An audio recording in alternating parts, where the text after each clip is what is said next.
Un, deux. Je peux peut-être proposer aux personnes qui sont ici et qu'on remercie de leur présence de bien vouloir s'asseoir. Il y a des places qui vous attendent.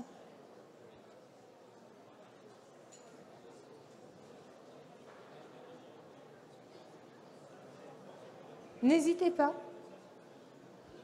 Vous êtes les bienvenus.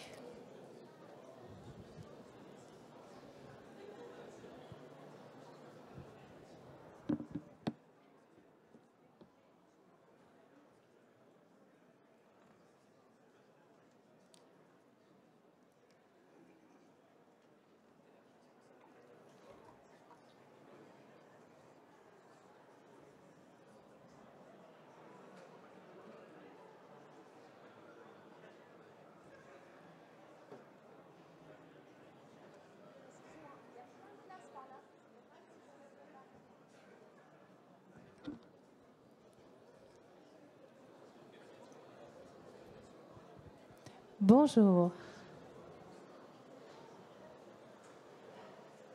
Je suis très heureuse de déclarer ouverte la cérémonie de clôture de Medintex. Alors, c'est un moment très précieux, évidemment, puisque nous venons de vivre tous ensemble des journées incroyables. Des journées qui sont venues concrétiser un rêve que nous avons eu. Les 4 cofondateurs de Medintex, le docteur Julien Chemoul, Jean Melki et Lucas Thierry, accompagnés de notre magnifique comité scientifique, avec à sa tête le docteur Alain Toledano, le professeur Fabrice Denis, David Amorim et Véronique Suissa. Medintex, c'est d'abord une aventure que nous avons décidé de lancer il y a à peu près 2 ans, fondée sur des valeurs et une vision. Une vision d'une santé que nous avons souhaité partager avec l'écosystème de la santé, les professionnels de la santé et le grand public. Nous savons à quel point aujourd'hui l'écosystème de la santé innove de manière incroyable. Les innovations, d'ailleurs, dont on a vu une grande richesse aujourd'hui sous forme de stand, eh bien, sont là pour apporter de la valeur, pour apporter justement soigner différemment, soigner mieux, vivre mieux. Innover, c'est formidable. Et nous savons le faire. Partager ces innovations avec les premiers bénéficiaires que sont nos citoyens, ça nous paraissait indispensable. Alors nous avons fait un pari.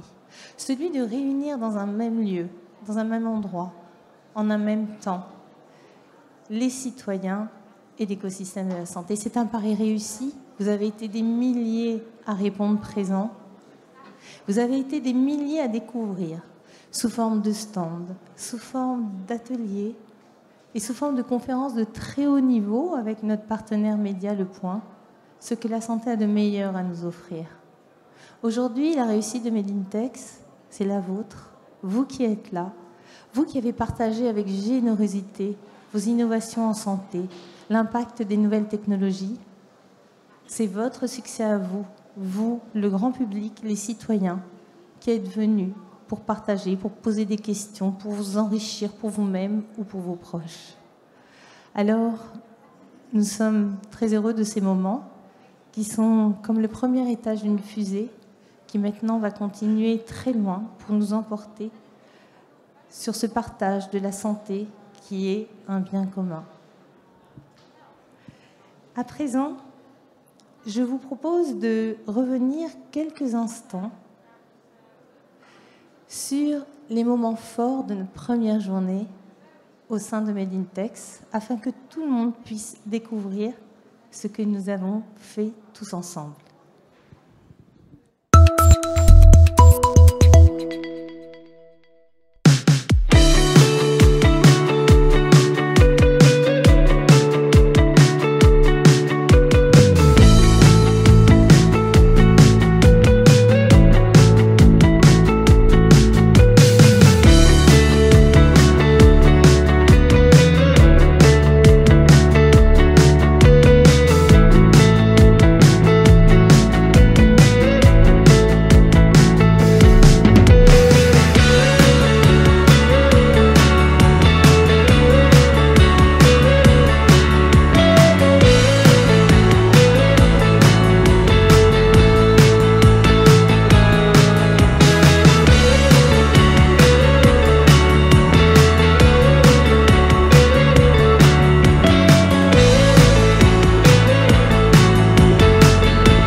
Nous avons à présent la grande joie d'accueillir le ministre des Solidarités et de la Santé, Monsieur Olivier Véran. Monsieur le ministre, vous nous avez fait l'honneur de donner votre haut patronage à cet événement, qui a également été sélectionné pour faire partie du programme événementiel de la présidence française du Conseil de l'Union européenne.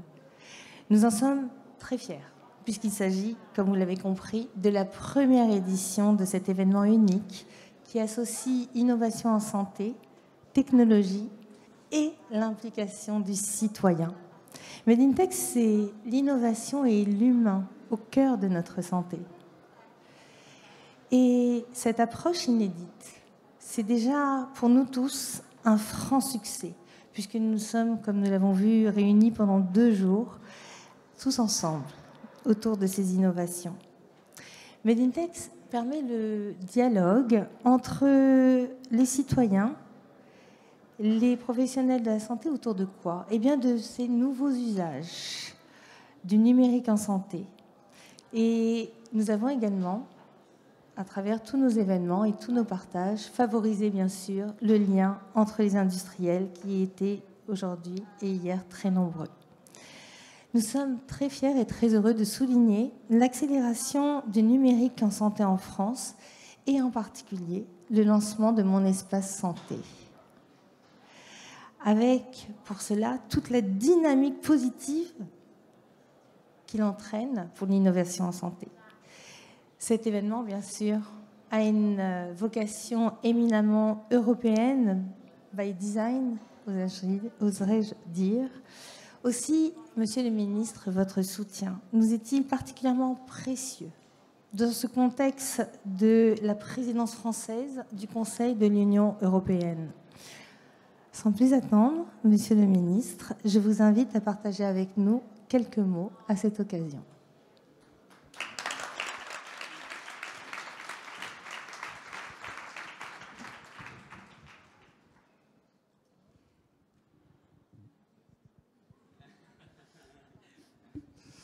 Bien, mesdames, messieurs, bonsoir. D'abord, je voudrais dire que je suis très heureux de haut patronner cet événement parce qu'il a de la tenue, il a belle allure.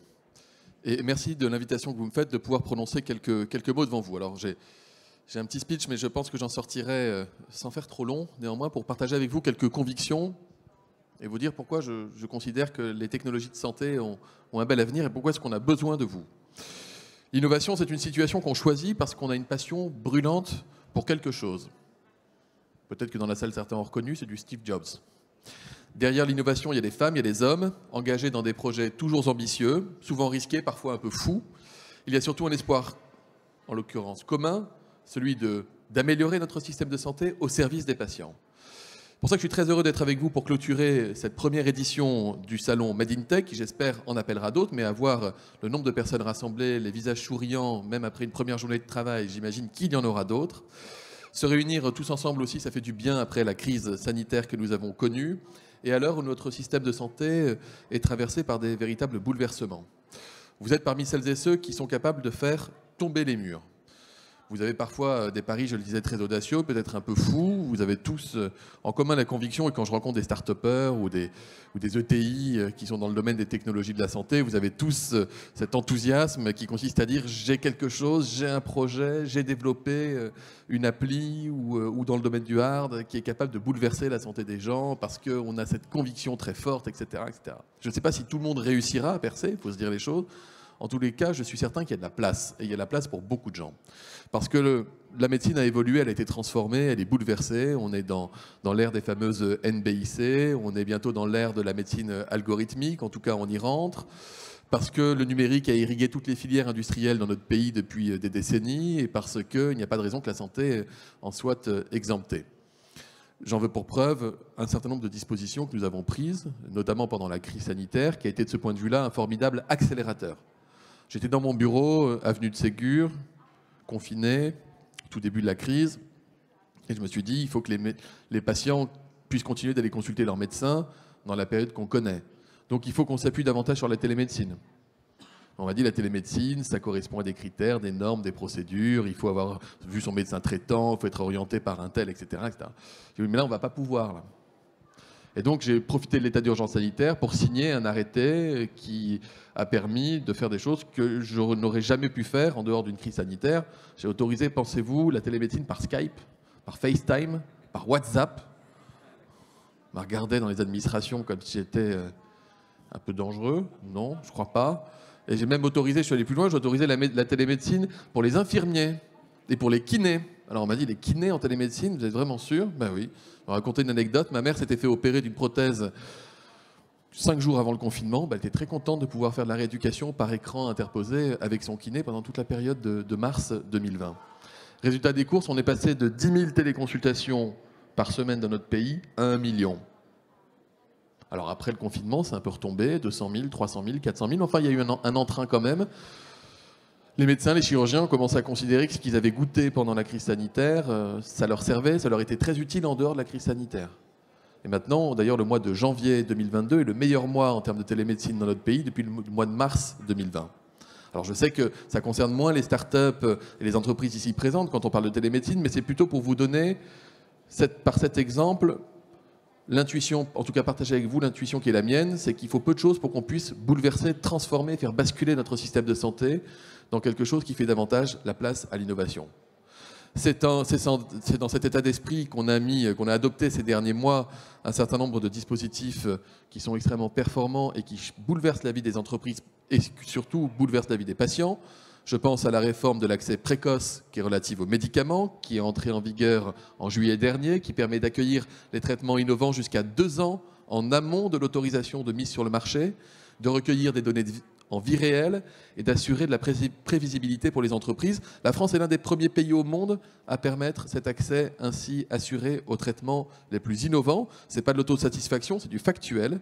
Je peux vous donner l'exemple d'un anticorps monoclonal qui permet de protéger les patients immunodéprimés du Covid. Les patients français ont été les premiers au monde à avoir accès à ce traitement. Il y a plus de 15 000 de nos concitoyens très fragiles qui sont traités et protégés grâce à ce procédé, donc il faut en être fier. Deuxième exemple, le numérique en santé, bien sûr. Je vous ai parlé de la télémédecine, mais ce qui vous intéressera le plus, en tout cas, moi je considère que ce n'est pas un sujet qui est réservé aux technophiles avertis ou aux médecins geeks, aux initiés ou aux entrepreneurs précurseurs. C'est la crise sanitaire qui nous l'a démontré. On doit s'appuyer davantage sur le numérique en santé. Mon espace santé, j'y crois énormément. Ce n'est pas le DMP, c'est plutôt la carte vitale 2.0. Si vous devez le comparer à quelque chose qui existait. Je ne sais pas si vous avez tous essayé, normalement, j'espère, vous au moins, vous avez essayé de vous connecter. Je vois des non dans la salle. Je voudrais bien avoir des oui dans la salle. Des oui. Moi, je l'ai fait sur mon smartphone, ça a pris 30 secondes. Je me suis connecté à mon espace santé, je l'ai ouvert, et je me suis dit, ah, putain, c'est pas mal. Et le premier truc que j'ai fait, c'est aller chercher mon carnet de santé, mon bon vieux truc avec les vaccins, parce que je me souvenais plus si j'avais eu l'hépatite B, si j'ai été immunisé contre le BV, etc. J'ai pris les photos de mon carnet de santé, j'ai uploadé dans mon espace santé, et c'est hyper pratique parce que je ne le perdrai plus jamais. L'ordonnance, la prescription, le résultat de biologie, tout ça, ça fonctionne très très bien. Et pour des gens, pour des utilisateurs du quotidien de nos smartphones, mon espace santé, c'est honnêtement extrêmement bien. Ça va pas du tout créer de fracture numérique vis-à-vis des plus âgés, parce que parfois les personnes très âgées, en perte d'autonomie ou polypathologiques peuvent se dire mais moi c'est pas mon truc. C'est pas grave, rien ne changera pour elles en termes d'usage. Par contre pour leurs médecins, pour leurs soignants, ils vont pouvoir davantage communiquer, conserver les données, les partager, et donc ça améliorera le service rendu aux malades. Deuxième gros volet du numérique en santé, c'est la généralisation de la télésurveillance. Le mot est moche. Je regrette qu'on ait gardé ce mot dans la loi. Je pense qu'il faut qu'on change parce que les gens n'aiment pas être surveillés. Par contre, ils aiment bien être accompagnés. En parfait anglo-saxon, on dirait du care management. C'est comment est-ce qu'on permet à des gens qui ont des maladies chroniques d'utiliser des applications pour pouvoir suivre les événements qui concernent directement leur santé, notamment leur maladie chronique, et comment est-ce qu'on incite financièrement les professionnels de santé à s'en servir. On a fait déjà des progrès, mais avec ce qu'on a mis dans la loi et avec les financements qui ont été adoptés, moi, je considère qu'à la fin du prochain quinquennat, on devrait pouvoir atteindre l'objectif de 2 millions de Français avec un dispositif de téléaccompagnement ou quelle que soit la terminologie qui sera consacrée dans la durée. Je le crois profondément et je crois qu'il y a beaucoup de territoires encore vierges à conquérir, notamment la santé mentale. On en parle énormément de la santé mentale en ce moment, mais il n'y a pas de raison que le numérique ne puisse pas servir les patients en matière de santé mentale, à la fois en termes de diagnostic, d'auto-évaluation, mais aussi de suivi de la maladie chronique. Alors vous allez me dire, c'est super, on est capable de développer plein d'applications. Déjà, quand je suis arrivé, c'est tout à fait normal. On me dit, on aimerait bien avoir accès au remboursement par l'assurance maladie, mais ça prend un peu de temps. Oui, je vais vous donner ma conviction. D'ailleurs, je l'avais un peu mis dans le débat public il y a quelques semaines. Je considère que dans le bouleversement qui va s'opérer de toute façon à terme entre l'assurance maladie et les complémentaires santé, moi je considère que le volet complémentaire, c'est le volet qui doit s'impliquer davantage dans le care management et que tout ce qui va être application numérique doit faire partie de ce package. Les États-Unis l'ont essayé. Ils n'ont pas vraiment réussi avec les HMO américaines, il faut bien se dire les choses, mais c'était il y a 10-15 ans. Aujourd'hui, je pense que la société est beaucoup plus mature en la matière et qu'on est capable d'avancer. Et puis pour structurer les choses et puis avoir une belle vitrine française en matière de numérique en santé, on a créé Paris Santé Campus. Si vous y êtes allé, vous avez dû dire « waouh » quand on arrive, parce que honnêtement, ça a de l'allure. Et ça permet de nouer des partenariats entre le public et le privé, entre le monde hospitalier, le monde universitaire, pour qu'il n'y ait pas d'un côté le médecin au pied du lit du malade qui peut avoir une idée, le chercheur dans son labo et l'entrepreneur qui se dit « moi j'aimerais bien pouvoir faire valoir mes applications ». Il faut vraiment créer de la fusion. C'est super d'être parmi les leaders en innovation, mais il faut que l'innovation, elle serve en premier lieu aux malades qu'on a à côté de chez nous, et notamment, évidemment, les malades français. Et puis, troisième gros coup de pouce qui va vous intéresser dans le champ des technos de santé, des techs de santé, c'est France 2030, avec le plan Innovation Santé. C'est un investissement qui est totalement historique, 7,5 milliards d'euros dans notre secteur, pour assurer un continuum de nos actions, de la recherche à l'accès au marché, en passant par la formation et la production. Je partage quelques éléments chiffrés avec vous. Une enveloppe de 400 millions d'euros qui est consacrée aux dispositifs médicaux. Et vous savez que je suis très attaché à ce secteur. Je voudrais qu'on ait une balance commerciale qui devienne positive à terme. Et parce qu'on est très très bon dans les révolutions en la matière. Moi qui suis neurologue, j'ai pu apprécier les procédés de thrombectomie mécanique. Et parce que je sais aussi la force de notre réseau de TPE, PME. Et s'il y a des Grenoblois dans la salle, je les salue en particulier parce qu'on est sans doute encore plus fort que les autres. Je pense également à la réforme de la recherche clinique qui doit permettre à la France de redevenir leader européen en matière d'essais cliniques. Et là aussi, les règles vont être bouleversées. Je regarde dans le domaine du médicament, je fais cette incise, mais la FDA était capable de sortir du tout randomisation dans les essais cliniques, considérant qu'à l'ère de la médecine de précision, il faut être capable d'avoir des extensions d'indication. Moi, je milite au niveau européen pour qu'on puisse basculer aussi dans ce domaine, qu'on tienne compte de cette évolution de la médecine. Enfin, tout a changé. Avec la crise sanitaire, c'est l'attention, c'est les moyens consacrés qui ont changé, mais de manière générale, cette révolution médicale qui est sous nos yeux, qu'on voit bien, il faut qu'on soit capable de l'anticiper pour l'accueillir. Moi, comme neurologue, quand j'ai commencé, je faisais un diagnostic avec ma tête. J'avais quoi à brasser? Quelques examens cliniques, quelques données cliniques, quelques examens biologiques, 1 ou 2 examens d'imagerie. Pour un cerveau normalement constitué, on arrive à partir de ça à faire un diagnostic à peu près précis, prescrire un traitement et le suivre dans la durée. Mais à l'ère des NBIC, il va falloir intégrer de la génomique. L'imagerie, elle se complexifie. On va être dans la médecine de précision. Il va falloir anticiper tout ce qui va être logiciel d'accompagnement à la prescription. C'est la médecine des algorithmes qui va arriver. Il ne faut pas en avoir peur. Ce n'est pas la fin de la médecine telle qu'on l'a connue. Le propre du médecin demain, ce sera être capable de dire l'algorithme se plante. Fort de mon expérience clinique et de mon expertise, je considère que je vaux mieux et que je sais mieux que l'algorithme. Mais ces algorithmes, on en a besoin. C'est pour ça aussi qu'on a développé l'open data, pour qu'on puisse brasser davantage de données cliniques, numériques, pour pouvoir préparer ces algorithmes. Il ne faut pas qu'on soit dépendant des États-Unis ou de la Chine en la matière. Il faut qu'on devienne des leaders en la matière, avec tout ce qui concerne l'intelligence artificielle. Bref, vous avez compris que je suis extrêmement motivé sur ce terrain-là. Je n'ai pas beaucoup de temps de parole, je vais en terminer. Vous dire que le président de la République a aussi décidé de structurer toute cette filière et d'être capable de nous changer de référentiel, c'est-à-dire au lieu que l'innovation nous tombe dessus et qu'on se dise « oh là, combien ça va nous coûter », on soit capable de prospecter pour savoir ce qui, dans 5 ans, dans 10 ans, dans 15 ans, dans 20 ans, peut révolutionner la médecine dans le monde et dans notre pays. C'est l'objectif qui a été conféré à l'Agence d'innovation en santé, qui va doter la France d'une véritable stratégie et d'objectifs à atteindre à court et long terme avec tous les acteurs de la recherche et de l'innovation. Elle aura aussi un rôle de guichet unique pour celles et ceux qui portent l'innovation, pour accélérer le temps de mise sur le marché des nouveaux produits.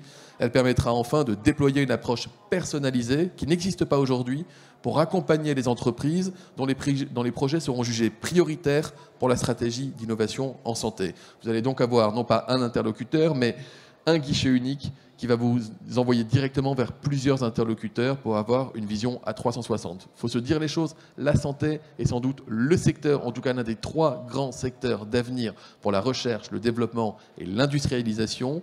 On n'a pas l'intention de passer à côté, on n'a peut-être pas trouvé de vaccin contre le Covid, mais les innovations de demain, elles sont chez nous et c'est nous qui les développerons. Bref, de belles transformations à venir. On a besoin de vous, de votre énergie.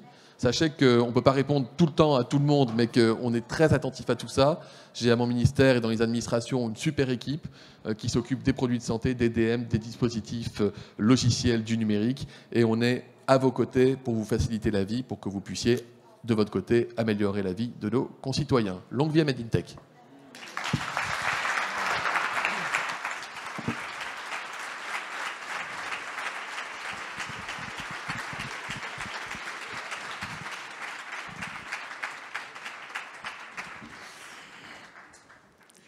Merci, Monsieur le Ministre, d'avoir partagé avec nous tous votre regard sur l'innovation en santé.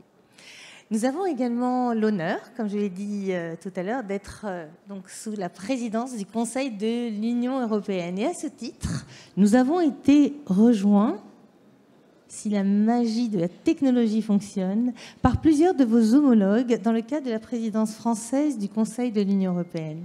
Nous les en remercions chaleureusement et nous allons bénéficier de leur vision sur quelques sujets particulièrement importants pour l'innovation en santé grâce au numérique et aux technologies qui sont au cœur même de Made in Tech.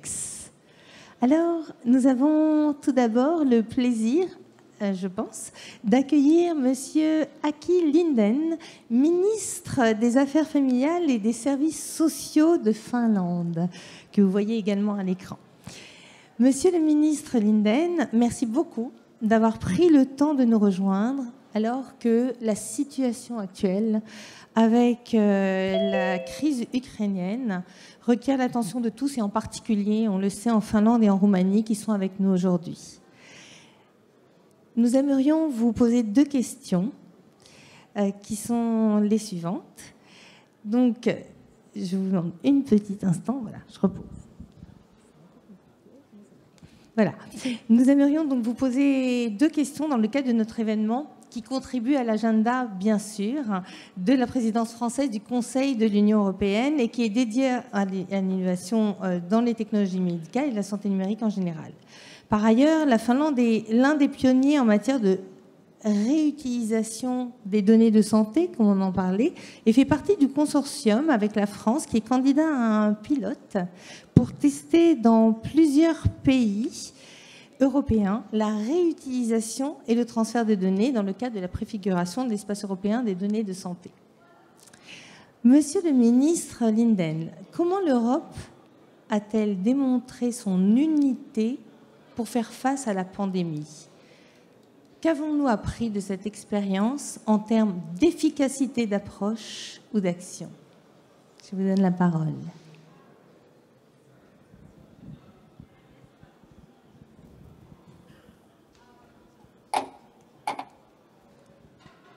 C'est à vous. Mrs. Chair, dear colleagues, ladies and gentlemen, we have some technical problems here because we cannot hear your speaking, but we have written the English translation, so we are aware of what is going on, and I have my speech just now here from Finland. I answered the question which you just delivered. The pandemic has indeed highlighted the need for European cooperation. The joint procurement of COVID-19 vaccines and the creation of the EU digital COVID certificate in a very short time frame have been great examples of the power of the collaboration and the unity of EU level. Data and digitalization are among the political priorities for the European Union and at the forefront of health policy. Before my minister position, when I worked many years as a CEO in our hospital organizations, the 3 most important words were lean, green, digital. I congratulate the presidency for advancing concrete actions to promote the Commission's data strategy published in 2020. These include, for example, a proposal for the European health data space. The aim is that in the future, European citizens, communities, and businesses benefit for secure and seamless access to health information wherever they live. In Finland, we have already seen the benefits of the primary use of data at national level. It means practical exchange of electronic health records, genomic data, and patient data. We are convinced that the secondary use of data supports research and health policy. Developing EU's cross-border exchange will greatly benefit the citizens. E-prescription exchange between Estonia and Finland is a good example of this. In addition, network of data access agencies may advance research. Our FinData Permit Authority will engage fully in this. The Commission and the Member States also set up a joint action towards the European Health Data Space, TEHDAS, to prepare concepts and options for the cross-border use of health data. I can promise that Finland will contribute fully to building the European health data space, both politically and in practical terms. Merci, Monsieur le Ministre. Merci beaucoup. Et nous aimerions, Monsieur le Ministre Linden, également profiter de l'expérience et des idées de votre pays pour comprendre votre vision de la prévention en matière de santé en Europe. Ce sujet est en effet très important du point de vue de l'innovation. Considérez-vous que la prévention en matière de santé à l'échelle européenne est actuellement une illusion ou une réalité? Que faudrait-il faire pour aller de l'avant? C'est à vous.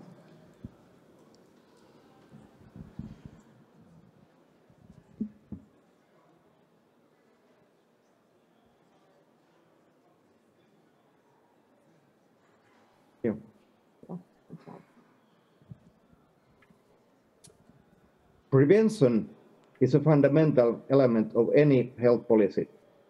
Its role cannot be emphasized enough. We have to aim at preventing diseases before they occur.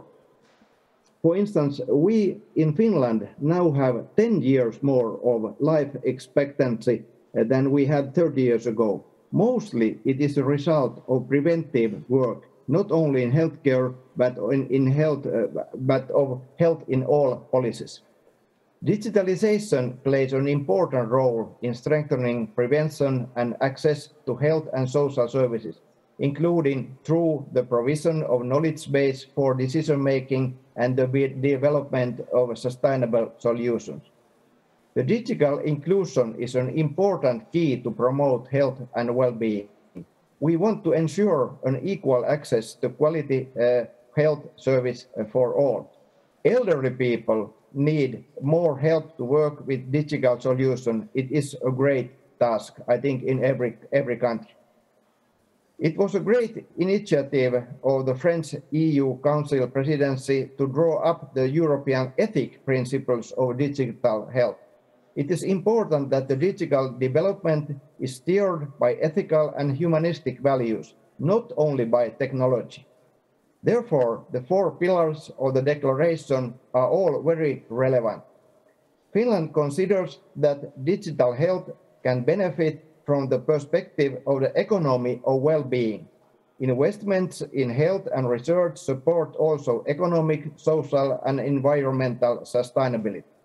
One element that I would like to highlight is trust. Citizens must be able to trust to the e-health services fully. Thank you. Merci beaucoup, Monsieur le Ministre Linden. Nous avons à présent l'honneur d'avoir le secrétaire Andrei Baciu, donc pour la Roumanie. Docteur Andrei Baciu, vous êtes également médecin et spécialiste en chirurgie cardiovasculaire. En tant que secrétaire d'État auprès du ministre de la Santé en Roumanie, vous supervisez la direction pharmaceutique de ce ministère. Alors, est-ce qu'on a bien... Voilà, merci beaucoup. Merci, formidable. Mais vous êtes également en charge de la coordination sur la crise Covid en Roumanie et en charge de la stratégie pour le numérique en santé. Monsieur le secrétaire d'État, nous souhaiterions avoir votre regard sur ce que signifie concrètement aujourd'hui l'Europe du numérique en santé. C'est à vous. Bonsoir à tous. D'abord, je voudrais commencer par vous féliciter, envoyer une félicitation à vous pour cette géniale idée et surtout sur Monsieur le ministre pour tout ce qu'il a fait pendant la crise Covid. Pour vous répondre à cette question, à mon avis, il faut savoir aussi que j'ai une bonne connaissance de comment ça se passe en France parce que je travaillais en France pour quelques années à Rouen. Je suis très fier de tout ça, mais d'avoir vraiment une Union européenne gérée pour le concept de e-health, il faut vraiment regarder sur tous les avantages de la crise Covid. On a réussi d'avoir des vaccins partout en Europe au même jour. On a réussi de travailler,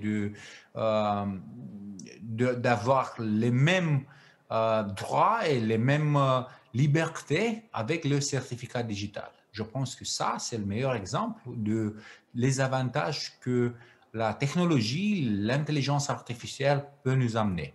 Du coup, 2030, mon espace santé, comme Monsieur le ministre l'a mentionné, mon espace santé 2030, ça pourra aussi être peut-être un exemple ou sinon un objectif européen, surtout là qu'on passe cette grande opportunité de la présidence française sur la Commission européenne. Du coup, je pense que pour les citoyens, il faut avoir des mesures concrètes, il faut avoir des choses réelles. Mon espace santé, ça pourrait être un exemple très utile pour tous les citoyens européens. Merci infiniment.